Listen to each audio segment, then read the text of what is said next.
Night is dark and I'm far from home. While I sit inside my bunker and feel so all alone. The night is cold and the rain's coming in. While I stand beside my rifle and think of where I've been. I think about my mother, my sister, and my dad. I think of all our good times, the bad times, and the sad. I think about a girl, another place, another time. I think of all her beauty and a time when she was mine. And so they sent us far away to fight a dirty war. A mother won't see her son again.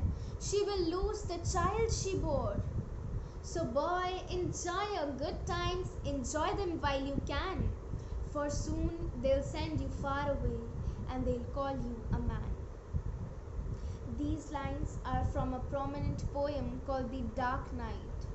They convey a deep message from a soldier expressing his pensive emotions before fighting a war.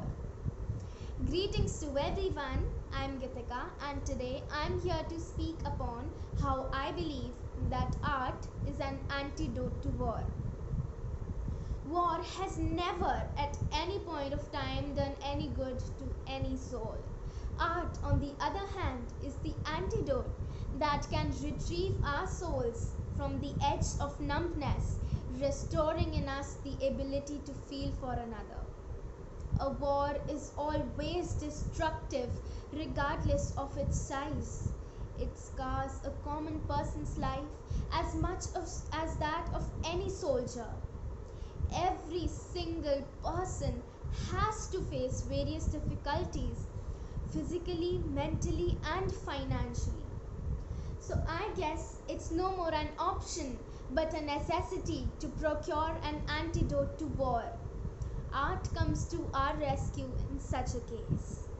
Art influences the society by changing opinions, instilling values, and lifting our spirits. Art connects people, has a strong impact on the brain and heart.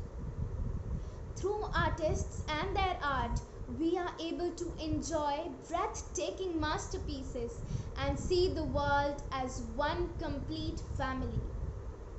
Isn't it funny how an increasingly large number of any country's population hankers after wars? Any political issue of a country with its neighbors and the warmongers jump onto the Instagram and Facebook battlefields, shouting words of criticism, hates, and threats. They know not of the grim consequences of a war, like erosion of human values that creates intense hatred towards each other. Do they need to be told that wars render people as refugees, demolish infrastructure, and kick a hard-working nation into the darkest pits of poverty? Tell me honestly, do you know of any successful person, a banker, a IT expert, a teacher, a scientist, or no matter how rich, has managed to be successful and live peacefully without any form of art?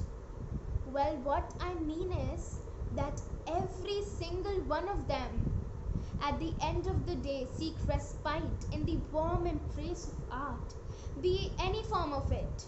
Be it yogasana, pranayama, cooking, dancing, acting, reading, and of course painting, sketching, and doodling. Since the dawn of civilization and even before that, art has come to the rescue of both men and their gods. Take a look at the Egyptian pyramids, the Babylonian gardens, the gilded Mayan civilization. They bow their heads low before none but the ultimate power of art. Is there any way that we can sufficiently praise art for enriching us? Is there any way that we can survive the troubles and tribulations of this cruel world without the help of art? In this context, I remember an enlightening statement by Picasso. Art is an instrument in the war against the enemy. Thank you.